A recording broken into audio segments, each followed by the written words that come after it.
O sa kaadlaw, isang araw, ako ay nakatulog sa salog dahil sa hangover.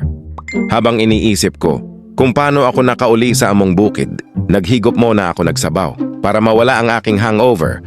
Nang may bigla akong naalala, umupo ako saglit at nakatulog at di ko namalayan nakatulog na naman ulit ako at napanaginipan ko yung malaanghel na babae aking nakilala gahapon at walang iba kundi si Lalay. Habang kami ay busy sa chismisan, napakatul kami sa among panit ug nakuyapan me. Tungod sa kabaho sa utot sa lalaking napadaan. Nagising ako dahil sa kabaho ng utot ng isang lalaki. At doon ko naalala na nawawala pala si Lalay kahapon. Gusto kong matulog ulit para mapaginipan ko ang nangyari kahapon. Kaya uminom ako ng toba para makatulog ako ulit.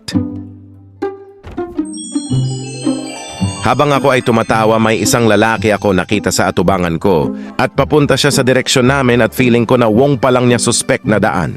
At hindi ako nagkamali, siya nga talaga si Mr. Palaotot. Grabe iyang otot makalanag. Pag human niya og otot na wala si Lalay. Makita pa bakahan ako si Lalay?